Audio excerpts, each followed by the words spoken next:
All right, welcome in everybody, bright and early, coming at you live right at 8 a.m. on the East Coast on this Tuesday morning. Perfect time if you didn't catch us live to run this episode back since one MLB game starts at 1, you got another one at 4, and all the rest don't start till 6. So for the MLB and NBA best bets of Tuesday, May 10th, you came to the right spot. We appreciate all of you tapping in with us. If you're on the West Coast, you're crazy, but you definitely got to let us know. Grab your coffee. If you're on your way to work, throw it through your speakers in your car. It's a perfect way to get the money in 25 minutes to start your day. The show is powered and sponsored by the Wise Guys Diamond Club. Be sure to be checking them out for all their playoff packages as we get towards the end of the playoff season. The NHL, like we said yesterday, bunch of 2-2s, but that stays in there. We're live on Twitter at Daily Bread Media. Give us that like, retweet, and follow if you already aren't. YouTube's the number one spot to be. If you want to be featured on your show, drop your best bets. Let us know if you had a good night, bad night, whatever the hell you want to do. The chat is for you. But Sosa, what is up? Hey man, I'm feeling all right. Nice little early start to the day. Just had to take my dog to daycare, so I was like dropping my kid off for the first day of school. Let's see. The Grizz, you almost had to quit the internet last night. Bro, listen, I have no explanation whatsoever for what happened in that Bucks game last night. I'm totally shocked, to be totally honest. I'm not gonna lie to you. I'm super shocked. I mean, the one move I did see that the Celtics did was they put Smart on Giannis in the fourth. That was really the one difference that they did throughout the entire game. You know what, man? I really don't even know what to make of it, to be totally honest with you at this point. Like, for them to lose the way they did, unbelievable. Hey, I'm here for it. I said they would win by 10 plus. You know what I'm saying? It's funny. 80, 100, 10th in the fourth quarter. They get 43 points in 12 minutes. 80, 100 shooting. Again, unfucking believable. Jrue Holiday, absolute dog shit down the stretch. Terrible down the stretch last night. I mean, it was bad. Like I said, I have no excuses. I picked the Bucks last night. They didn't come through, but it's one day. We'll be just fine. Grizz, they came through on the spread for us, and that money line was right there until they decided for the last 2 minutes of the game that they weren't just going to put up any buckets after leading 93-90. Kyle Anderson missing the free throws, kind of the death of it, and then Triple J. Who's this Gundam Atticus guy on my nuts at 8 a.m.? And then Triple J shooting the three. It's only 8 o'clock. It is what it is. But the Grizz, they didn't make me look too dumb yesterday. That was the only thing I was happy about. I told you they thought it would make no sense, but they would have that supporting cast let them down in the final 2 minutes, but it carried them for the first 46. So it is what it is on that point. The better team with the more veteran players with the 10 times better scorers showed up when they needed. Yes, sir. And again, you guys made, like I said, the game was blown by Dillon Brooks. I mean, and I'm glad Chuck just said that. Dillon Brooks, what a fucking bozo, man. A wannabe, he just that's how it works though. Hey, Kyle Anderson makes that free throw. We're not in that situation. I don't want to hear that, man. Dillon Brooks would fit in perfect on fucking on Twitter. He's a fake motherfucker who thinks he's better than he is at what he does. He's not. Dillon Brooks fucking stinks. I'm sorry. Yeah. He stinks. Terrible shots. Yesterday was the great Vegas give back. The Dodgers obviously did not come through. They lost to the Pirates. I will say that when you're wrong, you're wrong. I have no problem ever admitting that I'm wrong. Yesterday, I made a huge mistake. No team has won on Sunday Night Baseball and won the next day. So I was about to say, I was sitting on my own little island yesterday and ended up getting the slight profit. So it was a good day to be a contrarian yesterday, is the way you said it. Absolutely. Mondays are usually a little tricky in baseball. Two best teams in the game decided to bottle games that they had no reason fucking off. Phillies put up 9 runs after traveling across the coast See, when you're in the stadium for both games, you can read the club, man. I read them.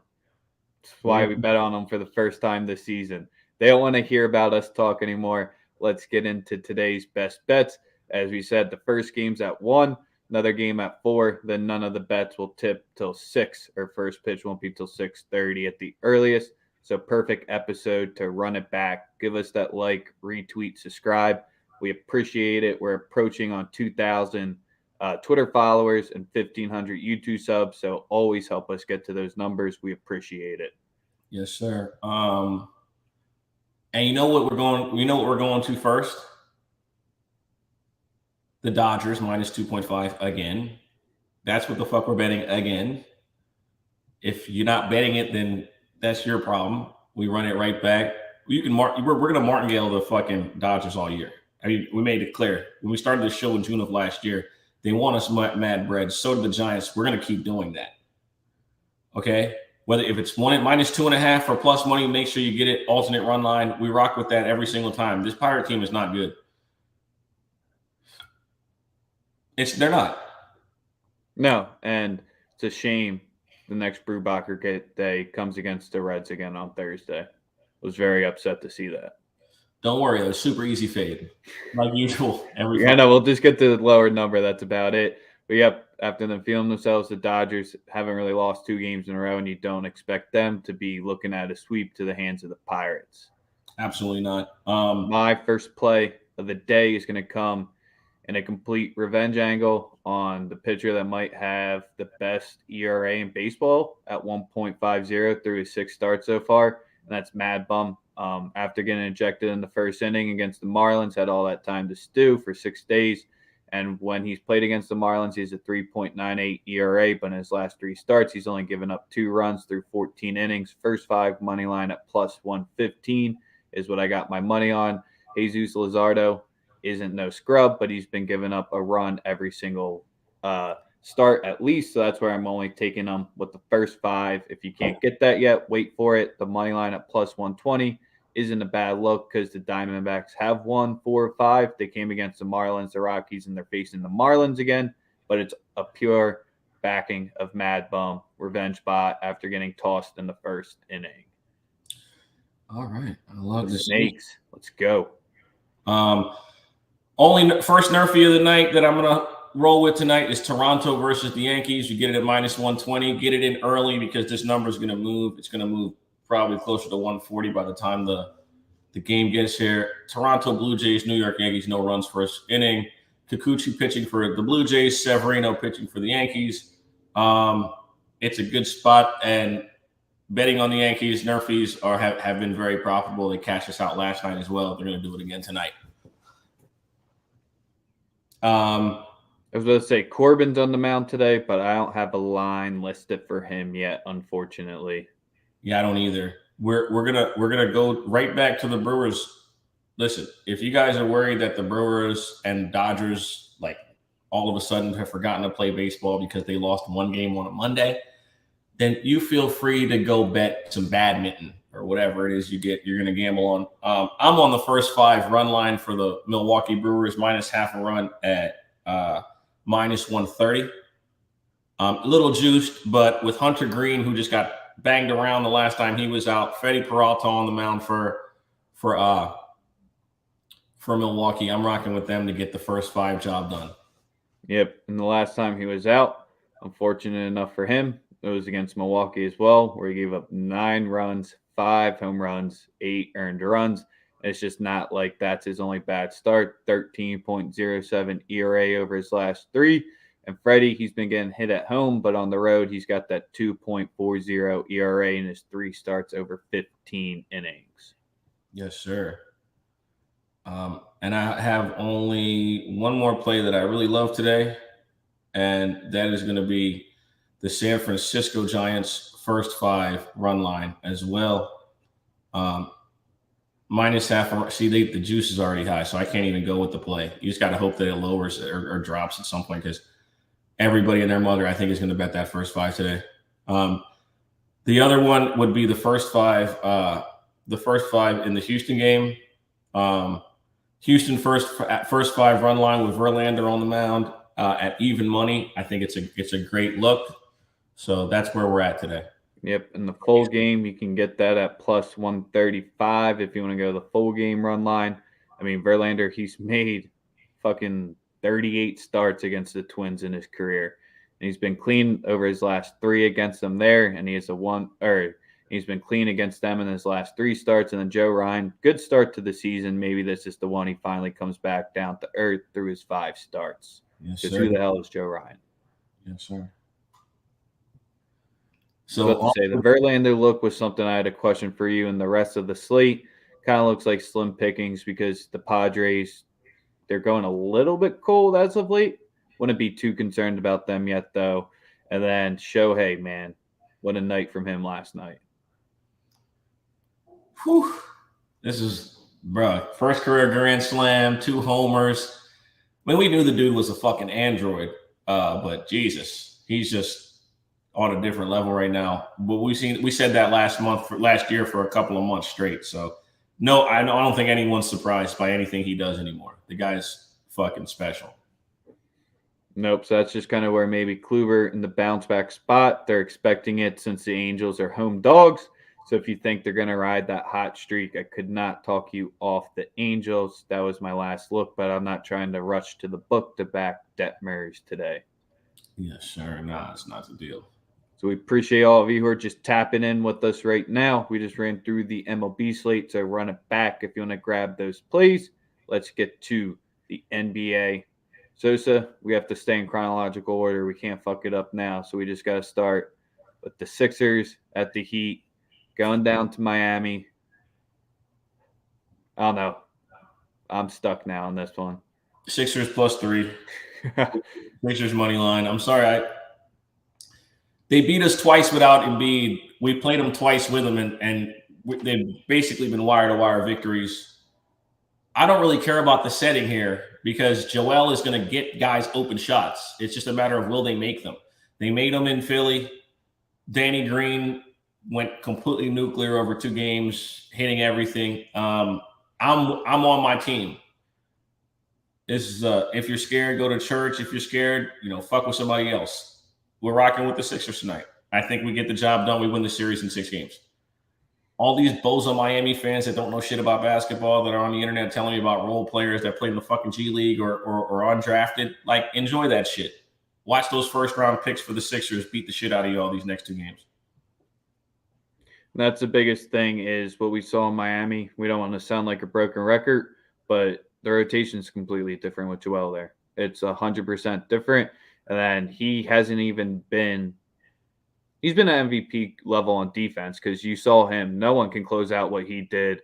I forget who was it on. Was it on – it wasn't on Bam. Oladipo? You talking about when he got the switch out on Oladipo and he was and he just went up fucking around the entire court. Just that's what I'm saying. He's on that level on defense. On offense, you can still see he had 6 days off with no contact, no shooting because of a concussion. He's still getting back into that flow. Tonight could be hater. Look at this hater at 7:20 a.m. You just watch the man drop 30 and win, but you're expecting yes, dog. Yes, you're a hater, but it's okay. It's okay. Kate, don't worry. KD playing November.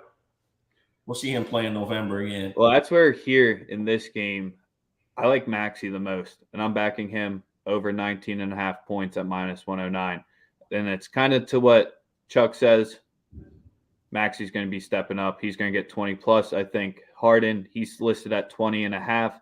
And then you have Joel as well. He's listed at 25.5. I don't want to go too far out on a limb. All 3 break 20 tonight, and then they get a dub. We just got to get Toby over 15 for it to be real easy. Oh, yeah. Like I said, if Harden – listen, if Harden's hitting the 3 – see, this is the thing. He's been hitting the 3 – he hit the 3 last game. If Harden's hitting the 3, you guys, the NBA is in trouble. Okay? I'm just letting y'all know that. Like, that's been the biggest mistake. Everybody keeps talking about how he doesn't look explosive. He hasn't been hitting the jump shot. If he's hitting the jump shot, he's James Harden again. I mean, it's pretty clear. He really only has to hit 3.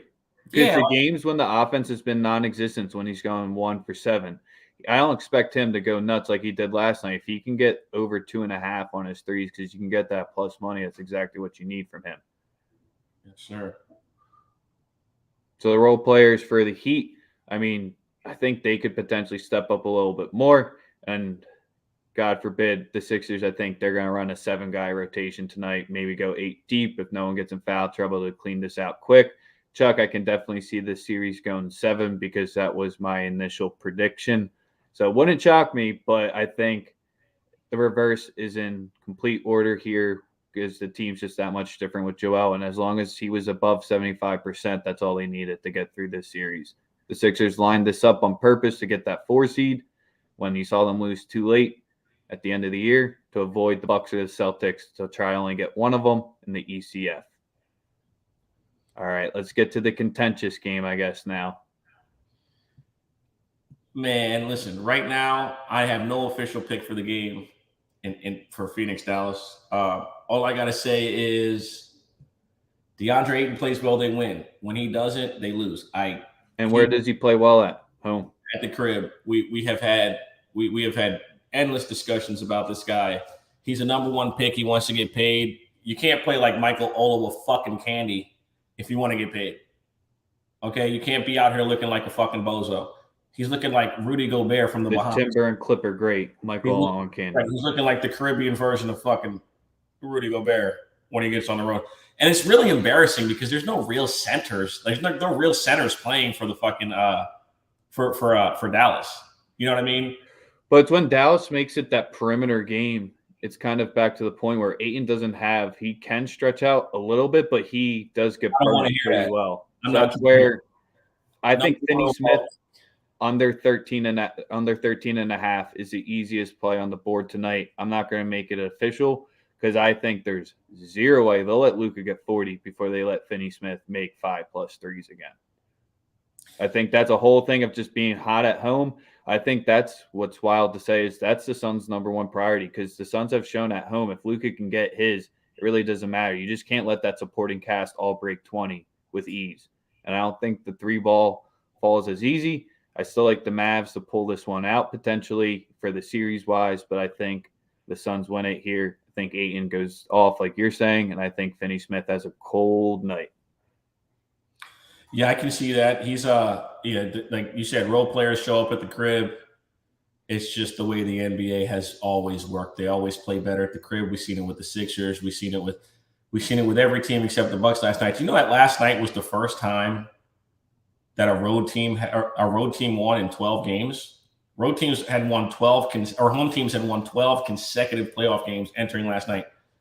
And that was the first L by a home team in 12 tries or in 13 tries. Insane. Absolutely. Because the last one was the Warriors game 1 in Memphis. I just think that's where the Celtics-Bucks series is the most evenly matched one of the ones that we have is the best way to put it. And the one where both of those teams can excel on the road. That's been a Sixers issue, and there's been other teams' issues. I mean, I guess the Warriors is the only one you can say who haven't had an issue on the road. Yes, sir. Suns haven't been clean on the road. Like, none of these teams have been clean on the road. What about the Embiid look? That's the last thing. As far as points? Yeah, because that's the narrative we saw after he got the snub. We have Ozzy talking about it. I think our main man, Evan, said it as well. I'll try to find it, but I mean, I don't think he forces things, but I think he has a great game. They just can't guard him, bro. They're throwing out all types of gimmick defenses to try and like just impede him. There's really no way to stop the Sixers if Joel is dominant. It's impossible.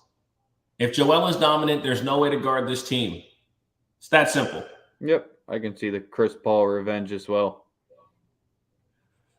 Yeah, for the late game, I don't have anything yet for it. The Finney Smith angle is definitely the one for the under. His points is the one that's calling my name the most. Then I like the looks where everyone's saying with Luka, PRA hitting for sure. I like that. But that's probably going to wrap us up for today's episode.